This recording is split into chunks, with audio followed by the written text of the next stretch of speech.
it well. Played it very, very, very well indeed. No more slices for you. Oh, look at that for judgment. You'll learn.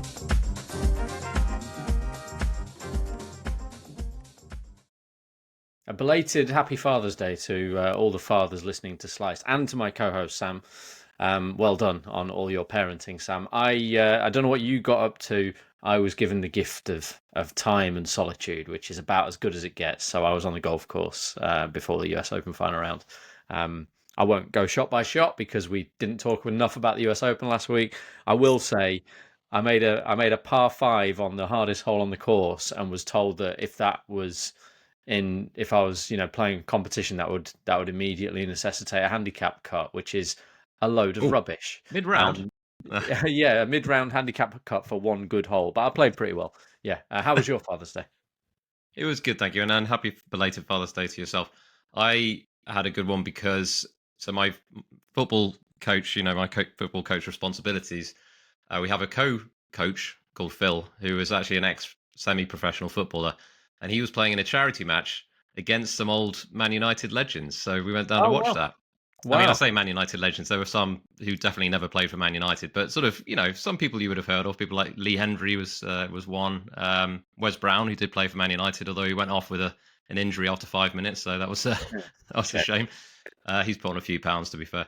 And but that was good fun. And then I managed to go play 9 holes with my son, and then watch the final round of the US Open. So it was a very enjoyable day. It's a great day. It's a great day. I'm actually playing in a charity football tournament this Saturday, so this could be the end of the road for Slice, Sam. It might be the last episode. Let's make the most of it, and let's at least fill some of it with US Open. Are you playing against any legends of the game? I hope not. Julian Joachim maybe, given the neck of the woods I'm in, but who knows? I hope I'm playing against ideally older, smaller, less fit men, which seems unlikely on all 3 counts. But we'll see. We'll see how we get on.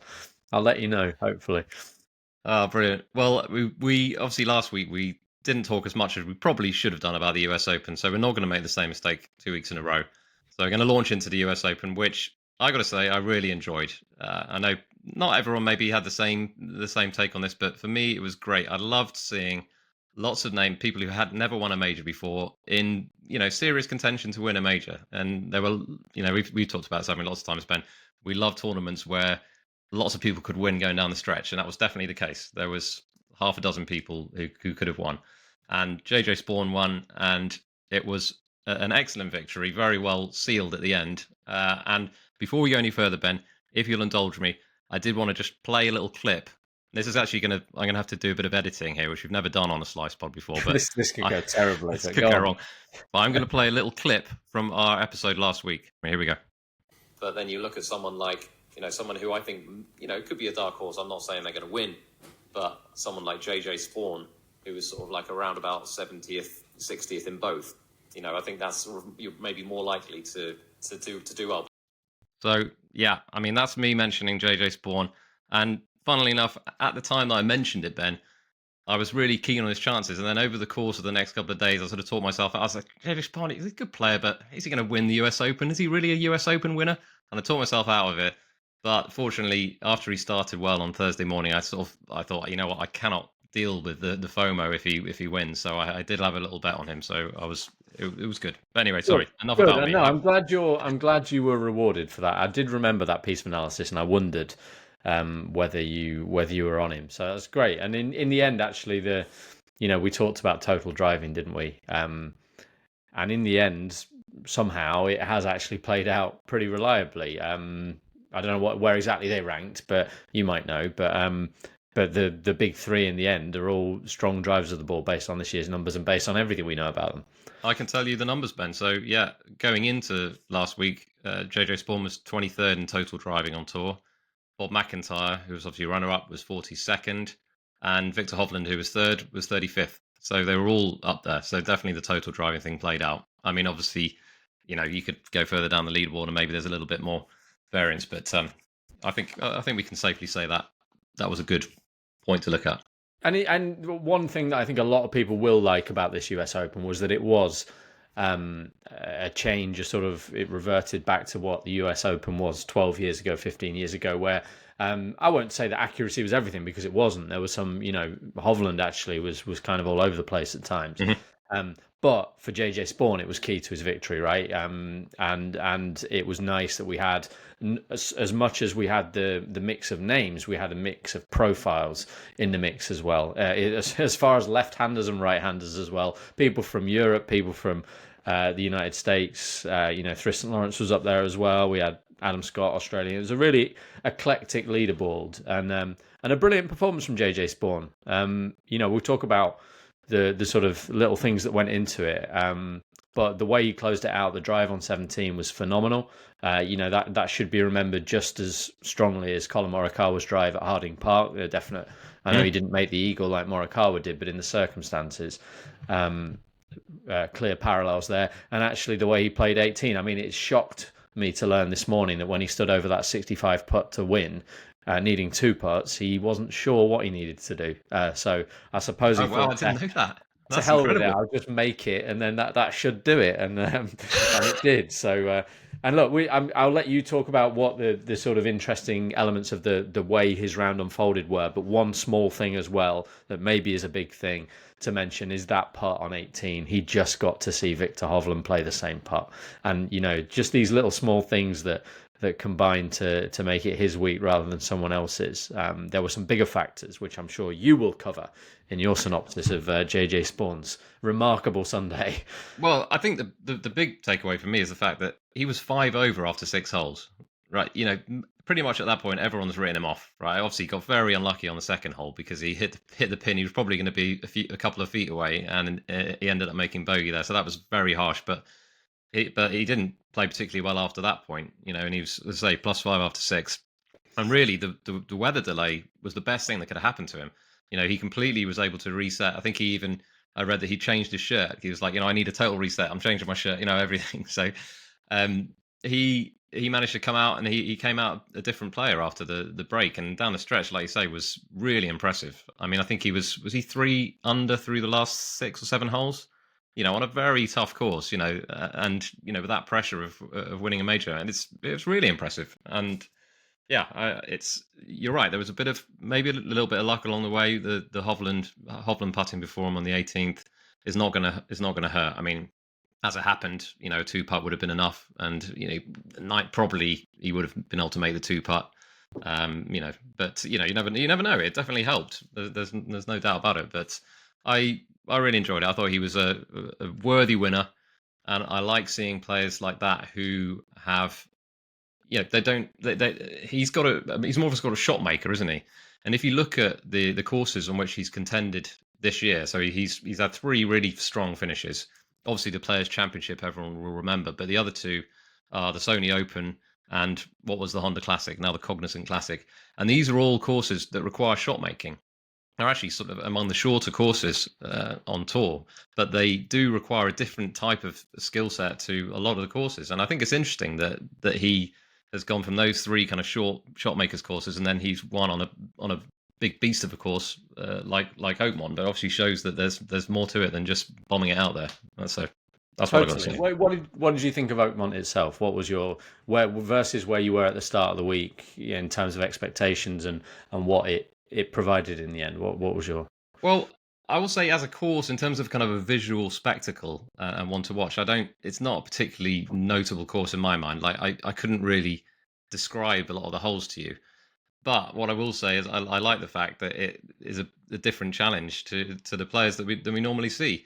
And it played out slightly different to what I was expecting, because I think I was expecting it to be a bit firmer. Obviously, the weather played a big part in that, but I was expecting more kind of, certainly towards the end, shots not holding greens and stuff like that, which obviously didn't happen because of the rain. But it became a different type of test.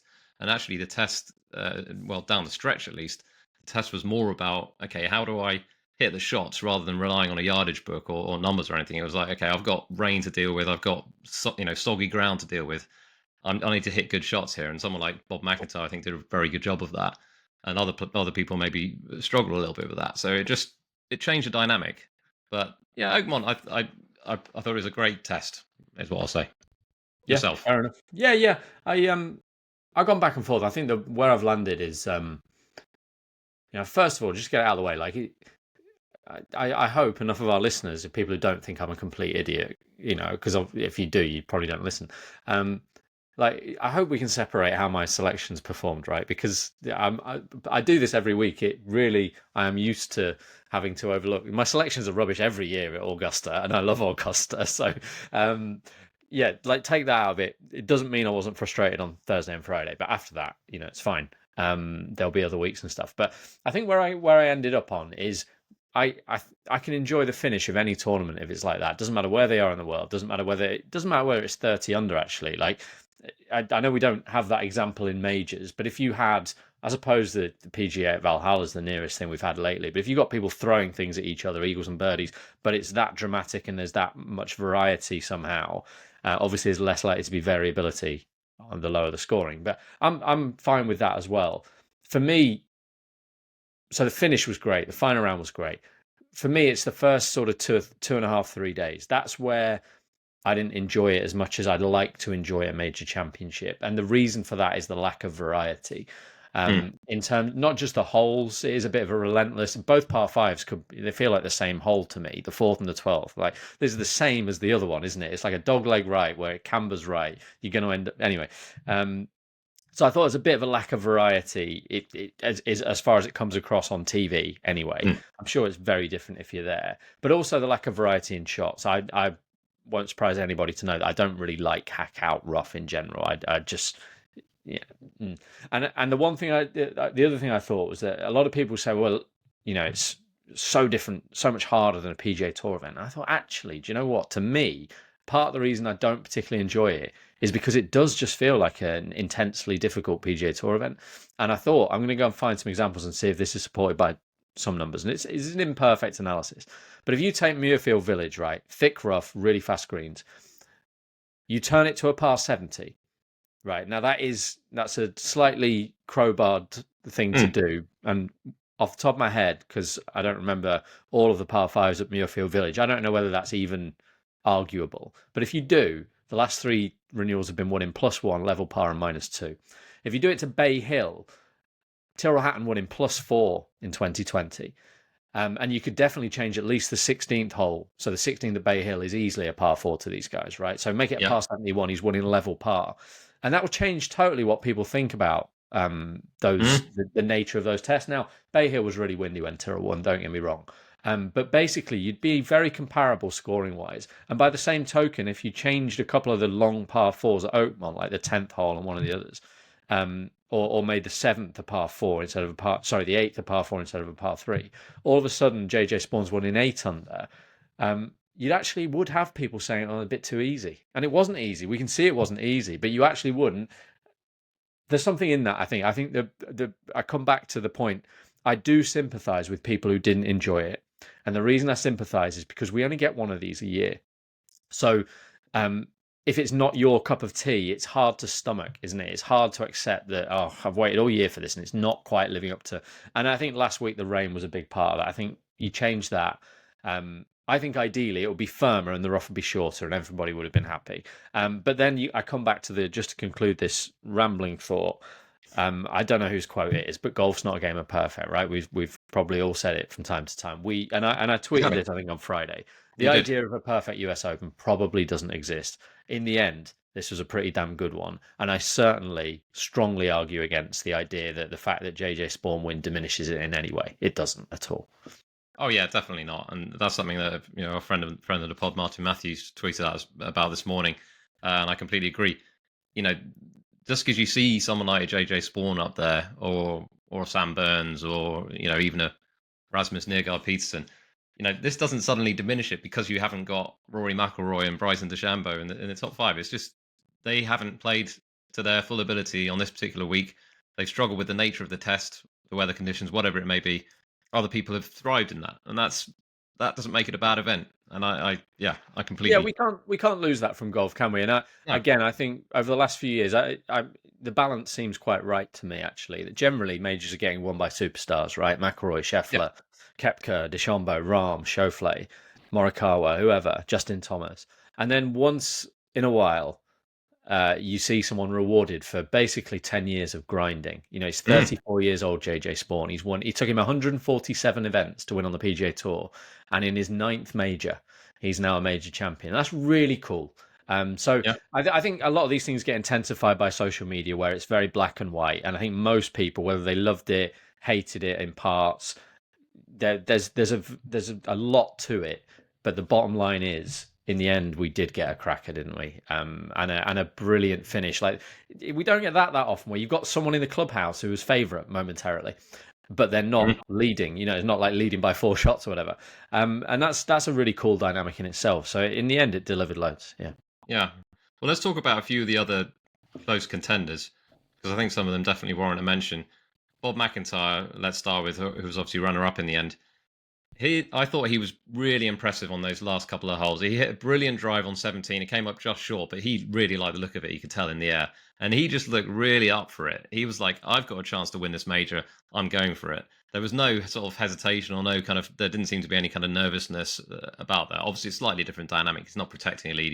He knows he's got to do something. But I thought he played that really well. His drive on 18 was phenomenal. Hit a decent approach, not a brilliant approach, but it's a hard hole. He gave himself a chance. And I think a lot of people are going to be looking at Portrush and have his name up high. And I wouldn't put anyone off that. I think he's going to, conditions dependent. I think he could be a very good bet at Portrush. He looks ready to win a major for me. Yeah, whatever happens there, and I think he's proven to himself and to everyone that he's capable of winning one of these things. We should remember that most people don't, right? So he could be one of those. He could very well be one of those who doesn't. In fact, he probably will be one of those who doesn't. But it won't be for a lack of belief now. And I think that's the thing that seems to have changed with him. Just go back it's less than 2 years since the Ryder Cup.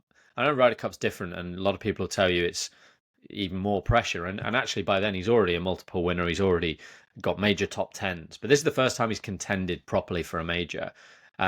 And the way he spoke throughout the week and afterwards, he was talking earlier in the week about how he told his caddy, look, there'll be times when you don't agree with the shot I've chosen, but leave it to me. I know what I'm doing. I do it differently to other people. I just find a way.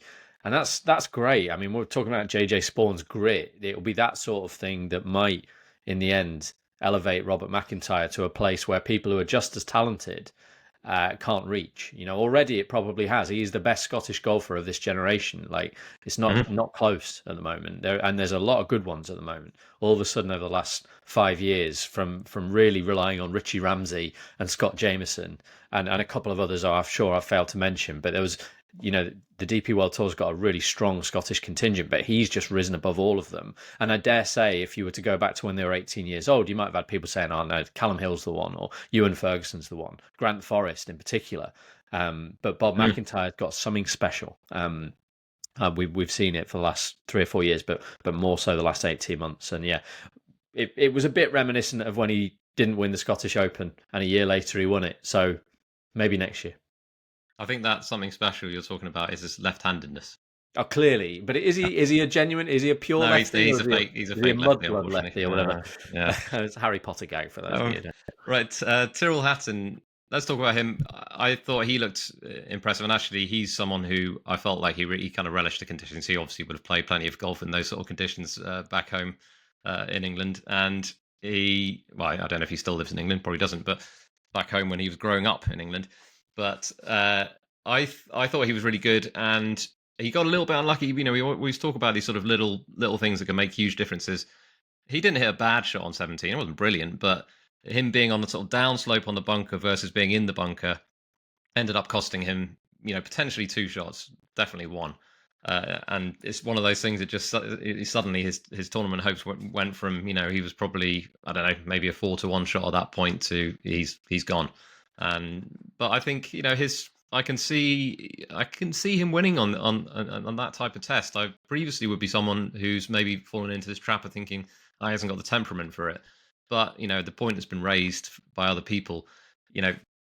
Everyone struggles with temperament in the US Open test to some certain degree. So almost everyone's sort of brought down to his level. So I'm not sure I necessarily buy into that theory anymore. But what did you think about his his performance. Yeah, he was great. I thought he was dangerous, throughout. He'll look back on some things that he could control that he didn't do particularly well. I mean, the missed putt on the first hole was really bad, but in some ways it might have settled him down a little bit, sort of got it out of his system. Not to labour the point about the course, but that's where, for me, it falls down slightly. I prefer it, and again, I'm acknowledging that it's not perfect, we can't have everything, but I prefer it if he was in a really difficult position because he didn't hit as good a tee shot as Spaun or MacIntyre, but his skill and his nerve could get him out of that position. And actually, it doesn't matter how much he held it together, how skillful he is, he couldn't do anything. And that's a shame. I think that's the one shame about a test like that. But by the same token, these guys are so good that if you have the bit that allows them to recover, I suppose more often than not they will. So it did provide drama in itself. I thought he handled it well. I thought his interview afterwards was great, and that's something you've mentioned on Twitter. He's got all the tools, and he's had a quiet start to the year, hasn't he? Like I think they said he's outside the top 20 in the live individual standings. Which I'm surprised by that. Pretty pathetic for a player of his standards, let's be honest. But onwards and upwards for him. Obviously, he's a Dunhill Links winner. He can play in any conditions. He's another who should be on the Open radar, and I think he'll be back towards where he probably belongs in the market now, like judged as someone like Tommy Fleetwood's equal rather than his inferior.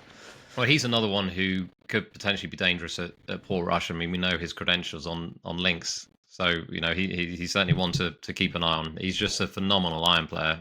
I think that's my biggest takeaway. I mean, he obviously drives the ball very well. He's a good putter as well, but it's just his approach game is just so good. It's just on a rope every time. It feels like that 3-wood to the fourth hole. Yes. Was as good a shot as we saw all week, I think. I know there's some more dramatic ones, but I just, that was a phenomenal shot. And he missed the putt, and in the end, those Poana greens have probably been the beating of him as much as anything. Yeah, quite possibly. Scottie Scheffler definitely deserves a mention. So it felt like, we've said this before with Scheffler several times, but it felt like he had his C game and he finished tied 7th. I mean, it's quite unbelievable, really, because he seems so far short of his best. But maybe, I think you sort of cautioned the fact that as good as he is, this type of test will cause him problems. And I think you were spot on, because he did, ultimately he made a lot of big numbers where he wouldn't normally. So. And certainly in the final round, what might have been, because he missed a lot of putts in that final round, and the putter has gone backwards a step or two. I would think when we were around the time of the PGA Championship, it was like, Scheffler's a top 10 putter on the PGA Tour at the moment. This is terrifying. And he took advantage. He won 3 and 4 starts. Since then, it has cooled. And maybe that's going to be something we see with Scheffler. Maybe that we're going to see him have those bursts where he looks really good on the greens again, and then we have a backward step, and then he finds it again because he's good at, he's got Phil Kenyon by his side. He will find solutions, but we're in a bit of a down run on his putter at the moment. So, well, how much is that the Poana greens, do you think? Could be, yeah. I mean, obviously he moved to Texas at a young age, so he won't have. He was born in New Jersey, wasn't he? I don't know how much golf he played there before he moved to Texas, but. He is one of those players who so far probably hasn't been as adept on the East Coast as he is, on the West Coast as he is the East Coast. And Poana, potentially part of that. He's won on the bentgrass greens at Quail Hollow and at Augusta. And even like when he won in Phoenix, are they bent with a Poa overseed or something? They're not Poana anyway. Poa Trivialis? I don't know. Who knows? Who cares? But they're not the Poana greens that you're talking about. So yeah, it's definitely, they can rattle anybody, can't they? They can make anyone look a little bit silly. But he's just I don't think he's ever going to be. I don't think when people were talking about him as a top 10 putter in the spring, I don't think any of us thought that was a permanent thing that he was now. No. And thank God it's not. Because no one would ever win again. Dull. Yeah. But yeah, great performance. I was a bit annoyed because I put up a special. I didn't officially recommend it, but I was asked to create some sort of special selections for the US Open, and I was given 10-1 that none of the big 3, DeChambeau, McIlroy, and Rahm, finish in the top 10. Sorry, DeChambeau, McIlroy, and Scheffler. Yeah. And Scheffler ruined that. So yeah, thank you, Scottie. He does have the tendency to ruin things like that, doesn't he? Oh, what was I thinking? He always finished in the top 10. So yeah, there we are. John Rahm, Ben. I'm going to go straight to you on this. Yeah, what might have been. I think this week was actually frustrating though it was. I think it was confirmation that John Rahm, the golfer we knew, is back. I think, because he's definitely not been as effective on the live circuit as a player of his ability should be. I think the 3 rounds, this was raised by somebody last week, and it's something I've mentioned in one of the previous major previews where I sided with him. 3 rounds is probably not helping him in terms of his live performances in isolation. It's not the reason he's not playing well in majors. It might explain why he's not won as many live titles as we should have expected. But going forward, I think he's reminded us all over the last 2 majors that he is, I still think there's a big 3 in golf, and I thought Xander sort of tagged along for a bit. It may be now we have to say it's a big 4 because of Bryson. I'm not so sure on that, but I think if you were to ask me who is the best golfer in the world that isn't called Rory or Scottie, it is 100% for me, John Rahm. And I think he reminded us of that this week, because I don't know how many short putts he missed in the end, but we were in double figures on Friday, I think. So, onwards and upwards for him. What can I say? I'd be staggered if he doesn't win big tournaments pretty frequently over the next 5 years. Yeah. Absolutely. By frequently, I mean like 2 or 3 more majors, not 10. Yes, not live Mexico. Don't care. Sam Burns, I think he definitely warrants a mention. I mean, the biggest talking point I think will be casual Watergate on 15, because Casual I've read Watergate is one of the great phrases I've ever heard. It's just like a local paper version of Watergate, which I love. Carry on. Yeah, well, I've been reading a little bit about this, and I'm going to credit a guy called Matt Chivers, who works for National Club Golfer, because he did an article on this. And he said, actually, the ruling for him not to get relief was correct. And the reason is that the definition of the rule is that if you can physically see the standing water there, then you can get a drop. But if by treading on it, taking your stance, the water kind of splurges up, that's not enough, basically. Doesn't count. So Kyle Porter's video that he did where he's sort of standing on it kind of misses the point of the rule. Now, it's extremely harsh on Burns. Let's not get away from that. It's unlucky, but it probably was the correct ruling. So yeah, he was very good all week, and that was a sad way for his tournament to become derailed. But I'd be more sympathetic if he'd just gone ahead and won the Canadian Open, to be frank, but there we are. The thing to note about Sam Burns, I think he does this quite often. He did it last season. He goes missing for a bit in the spring, and then works his way back into form. And in terms of, we're gonna come on to the Ryder Cup in a bit, but he's done himself a big favour there, even though it didn't end as he'd have wanted. But the thing to watch is his approach play. When he had his burst of win, there's 5 wins in 2 years, he became an above average iron player, and it's so often the case, isn't it? Like it's what made the difference for Maverick McNeely, say, over the sort of winter months. It's what's held Patrick Rodgers back from being a world-class player or even a PGA Tour winner. And Bo Hostler, again, these guys, a lot of them these days, they seem to come out, and it's that distance control and sharpening of the wedge game that they find hard. And you could argue it's what, as much as the 5-foot putt probably is more the factor, but it kind of cost Burns in Canada. Like a couple of his wedge, when he knew that up and down wins in the title from 70 yards was rubbish. But it was really good at Oakmont. And you would think, given where the playoffs take place and how well suited he is to them, that he's only going to keep going till the end of the season now. And whether he wins or not, I think this was the point. He set himself on course to be on the Ryder Cup side, which might be good news for Europe, given how he's played in it so far. But Adam Scott, so it's a shame for how it ended for him. I actually didn't realise, to be honest, because he was effectively sort of almost dropped from the coverage the last couple of holes with everything else that was going on. But he had a really bad finish in the end, and I think he was even outside the top 10, wasn't he, in the end? But it's a real shame. I mean, it was great to see him. I tweeted about this as well. I love seeing people my age. I'm 44.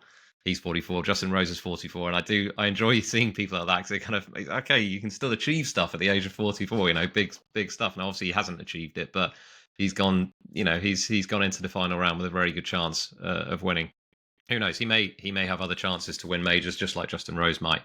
But it feels a little bit like one that got away, and one where he had a very realistic chance for a good amount of the final round. Yeah, I was about to say you're looking well for 44, but then we were talking about Adam Scott, and it just felt a bit like, yeah, there's looking well and there's looking well. And There's levels. it's hard to escape the idea that for both Justin Rose and Adam Scott, this year will be the last time. But great players make such predictions appear foolish, don't they? So I wouldn't rule it out, but I'm sure there'll be a lot of regret for Adam the way he played. I mean, it was a worrying start, wasn't it? The way he played the first hole. But again, in some ways, don't go too much into the detail. In the end, he didn't finish anywhere near the lead, and who's to say it would have made a difference? But he was in between clubs at the first hole. And I probably, people who've read all my stuff down the years are probably bored of me saying this, but when Danny Willett won the Masters, he always said afterwards, we just landed on the right number all day, and he just had a full 7-iron, full 5-iron, whatever it is, and it just made it that 1%, 2% easier. Still really hard, still incredible that he did it.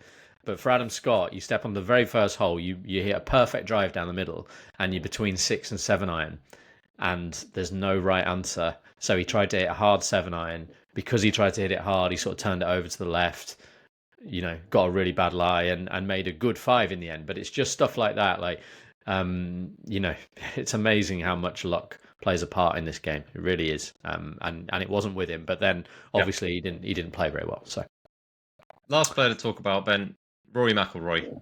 It feels an interesting one. I mean, we completely neglected to mention him at all, didn't we, in last week's podcast, which I feel a bit bad about. And then he came out on Thursday and, he played really well in the first round for good parts of it. And you're thinking, how have we not even talked about this guy? We've almost forgotten his existence. Is this why he's furious with the media? He was ignored by sliced podcasts, and all of a sudden he's furious with the media at large. Maybe that's what is your take on all this? I mean, it feels to me, I don't want to sort of, start guessing at stuff, but it feels like there may be some issues going on kind of outside of golf to me, like the way that he's sort of changed. I don't know. It feels like his whole demeanor has really shifted in the last few weeks. But it seems like the combination of not really knowing what to do next now that he's achieved something that he's been working towards for so long, which I think is very relatable. Relatable is maybe not the right word. I don't know if I can relate to it. Most of us don't have, very specific goals, right, in life. We might want to do something, but it's not specific in the way that it would be for a golfer like him. But it certainly makes him feel relatable in some way anyway. But you've got that, plus what happened at the PGA Championship, where I know he felt, and I do sympathise to some extent, like Rory McIlroy gets held to different standards, and he's always thrown about. I mean, even like the Bob MacIntyre clapping video, right? You go into the comments of that lovely video that is just lovely of Bob MacIntyre saying what, and people going, that shows Rory after he stormed off at Pinehurst. And it's like, well, Bob didn't miss a 3-foot putt on the 18th green. I'm not saying he would have necessarily stormed off, but I don't think he'd have been going, oh, brilliant, JJ, well done. He might have done Wyndham Clark to the locker room. We don't know. Anyway, I think Rory does get treated badly in some ways, but what I would say is that the media have been largely very good to him. There's been a really good relationship down the years. They know he's a good quote. They know he's a superstar. And I think a lot of them really admire him and have been supporters of him. Whether you think that's right or wrong, that the media should, some sort of great golf writers of the past be turning in their graves at the idea that you're a champion of anybody. You're just supposed to report what happens. But in this day and age, that's not how it is. I know he feels let down by the media, but I don't think the media did anything wrong. You receive information like that. It's your job to report it. So I think the other thing, Sam, I think it will blow over. And I think this will be a turning point. I think that final round, the fact that he's found the driver, like I think it was third in strokes gained off the tee. And now we get this week out of the way and we look forward to Portrush. I hope this is, we've had 2 months of strangeness and now we move forward. Yeah. And like I say, I don't want to speculate about anything because I don't know what's going on with him. But there has been a shift, and who knows? And hopefully, it will all blow over in a couple of a few weeks' time. We'll be talking about his chances in the Open and saying that he'll have a decent chance of picking up another major. So we'll see. Right, I'm going to move on to other stuff, Ben. Just going to talk very quickly about some other events that were on last week. Hotel Planet Tour, it was, and I can't pronounce this word, Ben. I don't know if you can. The Rafenise Bank Golf Challenge. You need to enter your Nikolai von Dellinghausen mode. You were. I know this is not quite the same. Okay. No, I can't do it. I don't know, for whatever reason, it just doesn't roll off the tongue. But anyway, Raiffeisenbank. Okay, that'll do. Right. Anyway, that was happening on the Hotel Planet Tour. American Palmer Jackson won.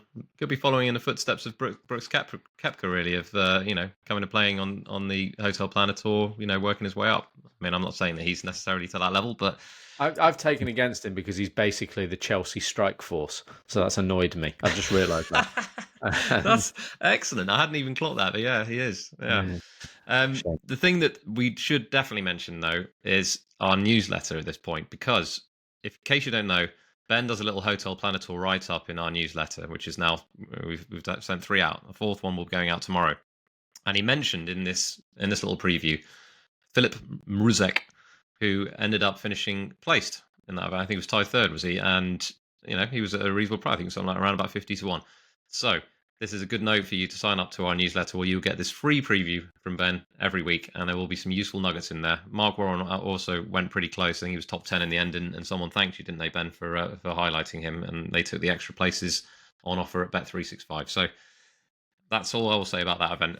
The other 2 events, just to very quickly mention, the LPGA, it was the Mayher LPGA Classic, which Carlota Saganda won. And the Ladies European... took a while, Sam. Bet that took a while. It might well have done. I mean, presumably no slow play penalties along the way. I haven't actually heard much on that front, but I'm sure there'll be more on that. The Ladies European Tour was the Hulen Court Women's Open, and Darcy Harry won her first LET event. Now, the notable thing here, which one of our listeners, Andrew Summers, sent over, was that Jack of Skovoloson was on the bag.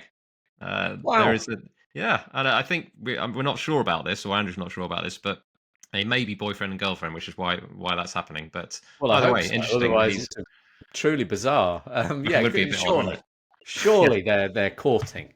Yeah, and what a lovely thing to enjoy together. So yeah, well done, mate. And maybe Sam, maybe Jackie, your favourite Danish left-handed golfer, when the DP World Tour returns in Italy, take inspiration in a week. And it's a good course for him, by the way. But anyway, we'll talk about that next week. Maybe he'll have Darcy Harry on the bag. Maybe. Want to watch. Wouldn't that be good? Right. A couple of news points, Ben, to mention. Now, one of these is very much US Open related, but Wyndham Clark. So this is well publicised on social media. Essentially trashed a couple of lockers, didn't he? I think it was 2 lockers, wasn't it? In the Oakmont clubhouse.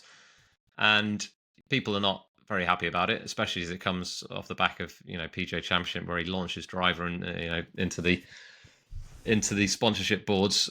What is your take on it? I've read lots of people's opinions on this. What do you think about it? And should he be punished? And how should he be punished? Well, I've gone viral, Sam. I don't know if you know this, but I went viral because of this. I don't know what the bar is for. I was going to say virility there, but that's an entirely different thing. We're back on Adam Scott. I tweeted about this. Yeah. Okay. I got on my high horse. And last check, it had like 5,000 likes, but I muted the conversation because I couldn't be bothered having the discussion with those who disagree. And that's not to say I do generally welcome people disagreeing, but when it's something like this, it stirs people, and that's kind of I'm glass houses and that. Like, you end up with a conversation that is not happening from a good start point, right? So and more importantly, I don't think my opinion is going to change. I feel very, very strongly that he should be punished severely, because I think it's a terrible thing to have done. Like, in relative terms, I don't want to get too carried away. But why would he get away without severe punishment when, if that happened at your local golf club, I suspect you would be asked to leave, as in you're no longer a member. There's a lot of courses who would kick you out. But the biggest gripe for me with all of this. And by the way, I think Rory McIlroy should be fined for hitting tee markers, and he may well be. But my biggest gripe is that they should publicise it. And 100%. Yeah, I was going to say the same. It's ridiculous they don't. I mean, why? What's the reason not to?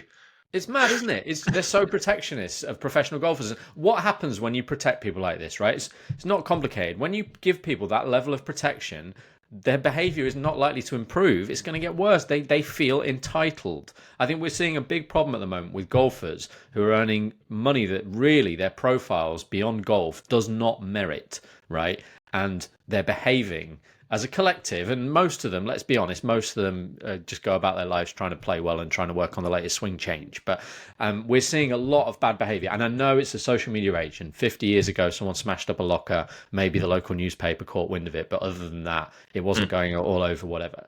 But that's a little bit like two wrongs or whatever. It doesn't justify the fact that it happens now, and it doesn't excuse it rather and mean that we shouldn't punish it. And I think there aren't many solo sports where they earn loads of money and they're superstars, right? Most superstar sports people are in team sports. But if I compare it with tennis, like I'm pretty sure in tennis, I know when someone's got fined. I don't know if they publish a list, but we know that someone's going to get fined. They get a violation on the court, right? I imagine that relates to a fine. I meant to research it before this. But the other one is cricket. Like if a cricketer is rude to an umpire, they get fined their match fee, and we hear about it. And it's simple as that. And it would actually, on behalf of the players, I think it would actually, in some ways, make it a bit easier for them. Because Wyndham Clark, if we knew he'd been fined, and we knew he was going to be banned from one US Open, well, it's done then, isn't it? And now we're waiting for his apology and him to pay them to fix it. It's rubbish, really bad behaviour. However you want to punish it, grow up, man. I mean, it's not okay to do that. It's really, I find it really offensive. The thing that I find funny about it's not funny. It's not really that amusing, but he in the Netflix, Full Swings. I can't remember whether it was series 1 or series 2. There was a whole episode on Wyndham Clark about his kind of redemption story, about the fact that he, faced up to these anger issues. He'd seen a sports psychologist, and he'd managed to conquer these issues, and he gone and won, then gone and won a major.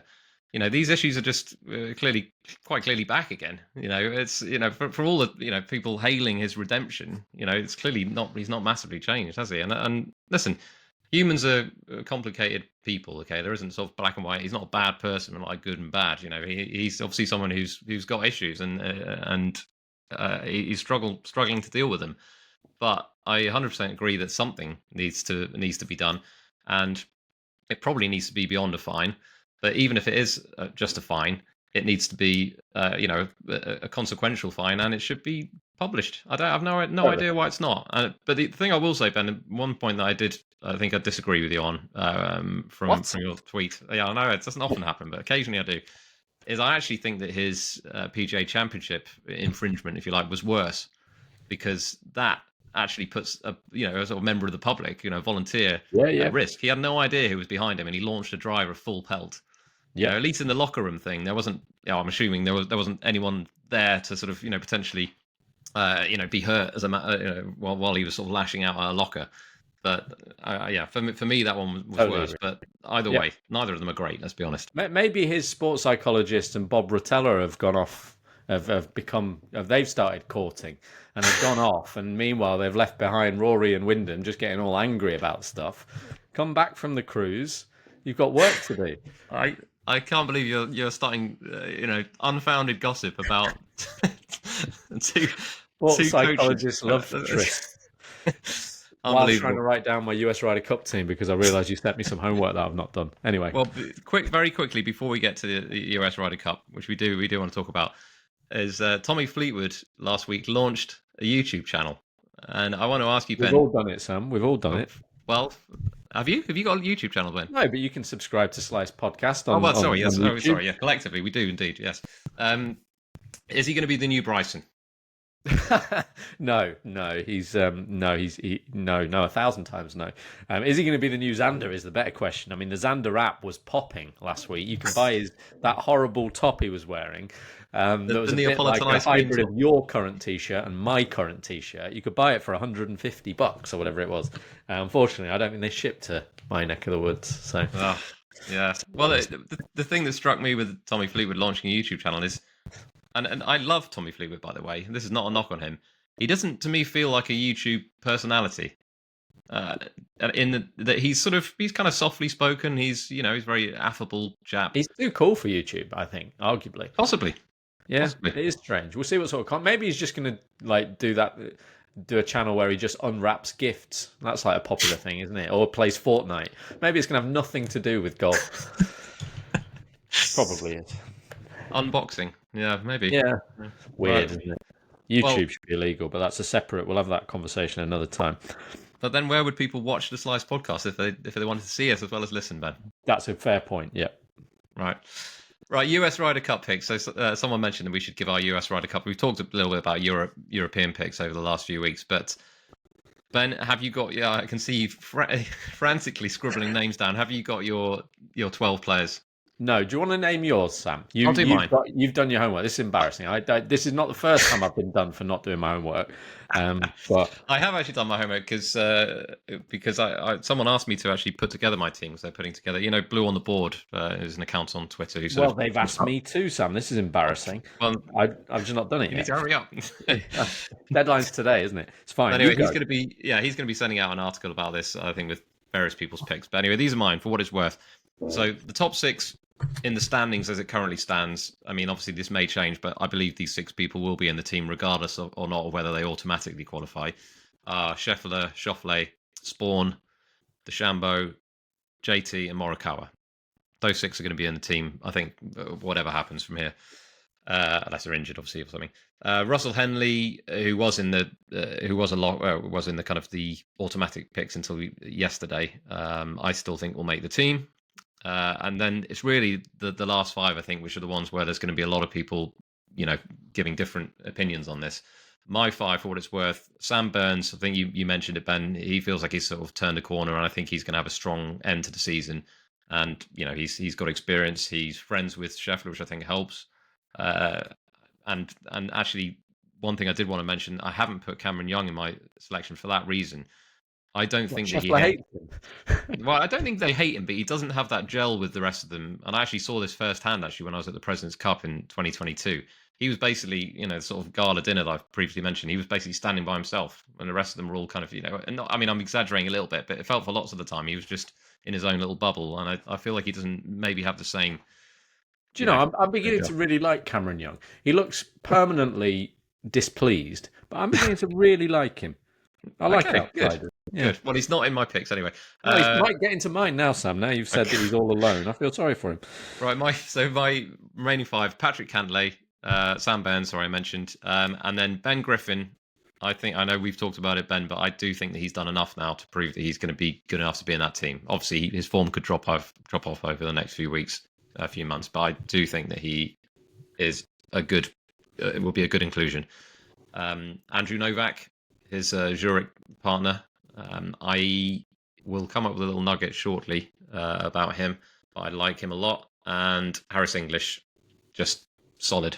Wasn't that solid this week, but generally solid. Right, Ben, go on. I've got 12. My team. Right, this is the team. I've immediately figured out that there's only actually one space available. So we've got Scheffler, Morikawa, Schauffele, Bryson, Spaun, who's like 3rd in the standings now. Yep. Cantlay, Burns, JT, who's automatic qualifier at the moment, Henley. So I think that's 9. Keegan Bradley. Okay. I know it's probably not likely. They're going to try not to have him in the team, but I would pick him. You'd pick him, okay. Jordan Spieth, I think it's ridiculous to contemplate not picking him if he continues to play well. And that leaves me with one place available. And I think it's massively up for grabs. Griffin would be favourite at the moment. I'll concede that. Cam Young, sentimentally, you're doing that through gritted teeth, Ben. It feels like you're doing that through gritted teeth. I recently fell in love with Cam Young, so but I'm going to say, I will say Griffin, begrudgingly. But I also just had a little note on Patrick Reed there with his. I don't know what the team would think about it, but he's playing quite well. He's actually not that far down the standings. Beth Page, that crowd, I think there's a very strong case for including Patrick Reed. You'd have to consider Koepka if he plays well at the Open as well, of the live players. That's the thing. He needs a good Open ultimately, and probably Patrick Reed. That's the thing, and he came close to making it in for me. But I thought it's only really one event he has to perform in, and it's probably not his favourite major. So the thing, I do think one interesting dynamic with Griffin. Obviously, it depends how he plays. If he gets really close to qualifying, they tend to take the guy in 7th, right? Whoever 7th, 8th, 9th, you're probably getting in. But Spawn's elevation it almost, if that's a rookie, that's a shorter hitter. I know Griffin's added some distance. It just might, in some way, make it a little bit harder for Griffin if he is 10th, 11th, 12th in the standings. So, but he's got a handy little lead over those players now. So we'll see. It's a fair call out. Right, World of Golf this week. We can't spend ages on this, but obviously there's no DP World Tour event, which saves us a lot of time immediately. The PGA Tour is the Travelers Championship. It's a signature event. I'm not a massive fan of signature events being the week after a major, but that's maybe for a different day. But there is a little nugget that I wanted to mention, Ben, which may be of interest to listeners. So during the Heritage this year, you remember when Justin Thomas beat Andrew Novak? He was interviewed and talking about Andrew Novak and the fact that they played a practice round earlier this year at Teepsy River Highlands, and Andrew Novak had shot 59. So that is a good nugget. That is a good nugget. I mean, he didn't play great last week, but I still think that's a good enough nugget to, he's probably going to be a decent price this week, obviously, given it's a very strong field. So that's all I've got to say. What do you want to say about this event, Ben? Lovely. Not a lot. I've got a signature event solution, but we might have to go into it at a different time. But I'm going to run through it really, really quickly. I hate there being a signature event this week, right? Simple. I think you should have one per month from January to August, where possible 2 weeks before a major. Mm-hmm. Never the week after. It would always be in the weeks before a major, in those months, and make a separate points list for this, right? And in somehow call it the FedEx Signature Series, something like that. That's for the mega money. I think that's a potential. I know you might be operating two tours, a tour within a tour, but it gives you narrative, it gives you structure. And the other thing, you wouldn't have to demand players play, because if they want to have a chance to win the jackpot at the end, they're going to want to play. Yeah. So January, you go the Century, February, Riviera, March is the Players, April's Bay Hill, you just move it the other side of the Players rather than before of it. May is Quail, June's Memorial, July's Scottish Open, August is the Western Open. Everybody's happy. Thank you very much. You make it sound so simple. It's a good system to come up with over breakfast. Well, how many people are in these fields? That's my big 100. question. Okay, good. I'm glad you said that. There's a cut every time. Because my beef with signature events, and I mentioned this recently, and I really strongly believe this, especially as you were talking earlier on about Muirfield Village and the fact that was a hard test, and the same with Bay Hill, right? These are two tough tests, right? A lot of the players who would have previously been able to play these events are not getting to experience that sort of tough test environment before US Open. So immediately, someone like, well, I mean, as it happens, was JJ? No, JJ Spaun would have been in. He was in Memorial Field, I presume. He will have been, yeah, because of the players and stuff. Yeah, but someone of that similar kind of standard of player, if you like, who maybe hadn't had that, the runner-up in the Players or whatever, wouldn't be in that field, and they won't have that experience of playing an event like that, in the lead up to the US Open. So, I really just don't think it's fair on the sort of the lesser lights of the tour. Very fair point. Right. Thank you. All right, I'll just rattle through the other events that are going on this week. So, Corn Ferry Tour, it's the Blue Cross and Blue Shield of Kansas Wichita Open. Bit of a mouthful, that one. The LPGA, so it's a major this week on the LPGA. It's the KPMG Women's PGA Championship, which, for me, it seems odd that the Ladies European Tour has got an event alongside that, to me, the Tip Sport Czech Ladies Open. It feels strange to have, the European Tour, the sort of DP World Tour will always take a week off when there's a major on, but seems odd. But any notes on the Women's PGA Championship, Ben? I haven't had a look yet. No, sorry. Read Matt Cooper's preview on sportinglife.com. Good. We will do that. Thanks. Right, so highest bidder. I have received one in the last couple of weeks, which is a non-US Open one, I believe. Let me dig it out. This is from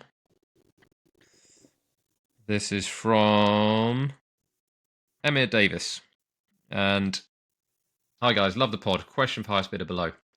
Since the start of the 2024 season, or like this, nice and recent, there have been 25 first-time winners on the DP World Tour, including co-sanctioned events with the PGA Tour, Japan Golf Tour, etc., up to and including the Austrian Alpine Open. How many can you name? 25 first-time winners on the DP World Tour. I've got my number, Sam. I've got my number. I'm going to put it on the screen for our YouTube subscribers. Okay. I'm not feeling massively confident. I've gone 7. What you got there, Ben? I've got 12. Sorry. 12. Okay, good. So this is from the start of last season? Yes, correct. Yeah. Okay. So I've got David Rivetto. Yeah. Jesper Svensson. Mm-hmm. Why am I not doing ones that are far more recent? Marco Penge. Yeah, nice. Mansell. Richard Mansell. Mm-hmm. Last season, Darius Van Driel won the Kenya Open. So we can have him. Yeah, that's 5, yeah. Right. Okay. That's absolutely fine, isn't it? Right. There's one very recent one, Ben. Christopher Reitan. Yes. What was the last DP World Tour event? Was it the Alpine thing? No, the last one was... Nikolai von Dellinghausen. Yeah, well, okay, yeah. But there's one more recent than that. The KLM. What was the last DP World Tour event? KLM Open. And what happened? I remember it didn't go well for me. Well, you were talking about Scottish players earlier on. You remember? Oh, yeah, Scottish players. Connor Syme. Yeah. Why the very same? 1, 2, 3, 4, 5, 6, 7. That's 8. 8. Yeah. Right. There's definitely been a couple more Frenchmen, haven't there? Because David Rivetto won. Tom Vaillant has not. There was another Frenchman who won. Now, Guerrier was the year before last, right? When he broke his duck at last. Last summer before that Dan Brown won. I thought he was last year. Guerrier last year. We put him down then. I have Guerrier for the Open Day of Spania. Yeah, I think that sounds right. That sounds right. I think he was, yeah. I'll check that while you're still going. But okay. Angel Hidalgo. Yes, that's a good one. Yeah. Alejandro Del Rey. Yes. Yes. Yeah, that was last year, by the way. The Ras Al Khaimah, rather. You've got Guerrier. 2, 3, 4, 5, 6, 7, 8, 9, 10. That's 11. Okay. Frederic Lacroix. Nice. There we 12. go. He's done it. Easily done it. Well done, Ben. Thanks. It was a good question. I enjoyed it. Oh, that's a good question. It played to my strengths. That's why I enjoyed it. I mean, most of these play to your strengths, or at least they play to my weaknesses, which is a bad memory. Right. I can't even tot up what you're on, Ben, but yeah, it's a landslide at the moment, and it will probably remain that way. But well, thank just you for the remember question. Jonathan Vegas at the PGA Championship, Sam. You know, Yeah, he was out, away and gone. We all thought it was over. Did we? I mean, I didn't, if I'm honest. But... No, neither did I. Whereas I do actually think this is probably over, but we'll see. I won't get complacent. Well, it's time to wrap up our Slice Pod. I hope you enjoyed this week's US Open. A reminder to subscribe to our newsletter. There'll be one going out tomorrow. Thank you very much for listening, and we will chat next week.